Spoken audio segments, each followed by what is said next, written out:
to. Randall, I want to start with you. You have already spoken out about this evolution. What more did you learn about Donald Trump? Well, what I learned is, as Donald pivoted from being an entrepreneur and primarily a Democrat, where it served his agenda as an entrepreneur and as a business person, when his agenda around 2013 became wanting to win the presidency, he made a complete shift. We saw his stance on immigration. We saw his stance on Muslims. We saw him begin talking about the wall. And all of the apparently goodwill that he had garnered from The Apprentice with the African American and other minority communities was completely jettisoned because it no longer served his agenda. So when the agenda became the presidency, the question became for Donald, what will give me the path to get there? And clearly, issues that affect African Americans were at the bottom of the list, and issues that affected his base rose to the top. And we saw a new Donald as a politician. Randall, do you think he tried to use you? No, I don't think he tried to use me. There are times where he has tried to reference me as if I am some defense against racist claims against him. I heard him once say that how could he be a racist because he hired me? And the response is, well, Donald, that's like saying you have a black friend, so how could you not be racist? Clearly, Donald is an opportunist, and when the opportunity lies before him to become president, he will cast an agenda to get there, regardless of who gets in his way. Amy? I mean, I'm shocked that in 2010, 27% of African Americans looked at him favorably. I'm from New York, so I've seen him in action for a long time, and let me tell you, Donald Trump is a long-time racist. I mean, back in the 70s, the Department of Justice had to file a claim against the Trump Organization for racist rental policies when he was encouraging, rental agents to screen leases by race and to discourage black people from renting and telling doormen to turn black people away.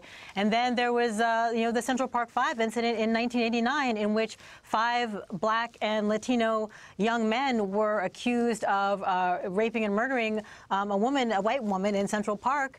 And even after, and then, when that happened, Trump literally took out 4 full-page ads in all of the daily newspapers in New York, basically asking for the death penalty for these young men. And even after they were exonerated based on DNA evidence and the confession of a convicted serial rapist, he never apologized, and he even doubled down. So I'm baffled by the 27% number, but certainly the fact that it dropped after the birther statements is more than understandable. Mark, speak to Amy's point, because Trump allies and defenders say it's not about race for him. It was about law and order on some of those issues. And if it's about politics, then it's not about what's in his heart. He just was trying to speak to the Republican base.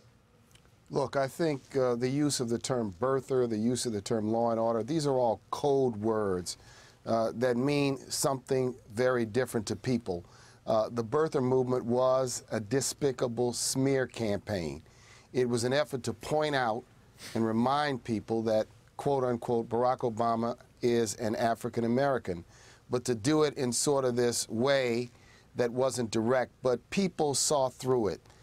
People understood it. And not only African Americans, but many people saw it for what it is, and that was an unfounded charge. It was the essence of fake news, and that is the case. Now, where we are today, it's important to recognize that those statements and the statements of division have given, if you will, some momentum to these policies, like the effort to raid, immigration raids, cutting civil rights offices in various departments, a bogus, if you will, voter fraud commission, and the policies that effort enabled are apparent today. But I'll say this, notwithstanding those efforts, there's a resistance and a pushback, and that pushback has a moral dimension to it, because the birther movement was absolutely wrong, and many of these policies are wrong and out of sync with what most Americans want. Briefly, Mark, do you think the president can rebuild the dialogue with Black America